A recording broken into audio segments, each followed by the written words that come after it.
Alex Rodriguez is a better player than Kevin Youkilis. That's obvious. But which player is more important to his team? Hey everybody, it's Paulie. Welcome back to This Week in Red, where we're talking all things Red Sox and Major League Baseball. So when you compare Alex Rodriguez to Kevin Youkilis, of course I'm not going to sit here and say Youkilis is a better player than A-Rod. I mean, A-Rod is a first ballot, future Hall of Famer, outstanding player, and he's got all the goods, and he's definitely a better player than Kevin Youkilis. But let's think about which player is more important to his team. You know, when A-Rod was out earlier in the season, the Yankees didn't miss a beat. I don't know their exact record in the games that he missed, but they didn't lose a whole lot of games with A-Rod out of the lineup. They seemed to get good contributions from Eduardo Nunez and Eric Chavez and some other guys, and they pretty much coasted. They really didn't miss his bat in the lineup at all. Now you look at Kevin Youkilis. There's no coincidence here that the Red Sox have struggled mightily in August and September because Youkilis has been battling injuries for the entire second half of the season. Now, I know it's not an excuse, but let's face it, Youkilis is a very important member of the Red Sox lineup.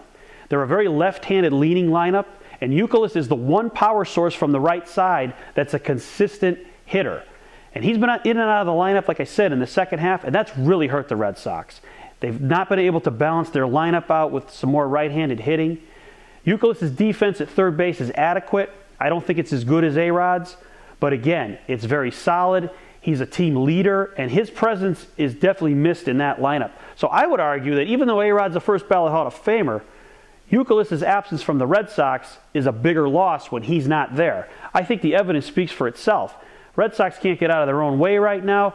Yankees, yeah, they've had some struggles in August and September themselves, but I think that's more a function of not really having a lot of pitching behind CC Sabathia. You're starting to see Freddie Garcia and Bartolo Colon kind of have shorter starts and not get into the fifth inning even. I think it's a function of that. Whereas the Sox, I think their lineup's been kind of decimated by injuries as well as their pitching staff. So again, I'd argue, yeah, A-Rod's definitely the better player. I can't take anything away from him. But Youkilis is the more important guy of these two to his team. But what do you guys think? Do you think it's Youkilis that's more important? Or do you think that even though the Yankees didn't really miss A-Rod, if he's out of the lineup for an extended period in the future, will it be a big problem for the Yankees? Thanks for watching. Don't forget to subscribe and tell all your friends about This Week in Red.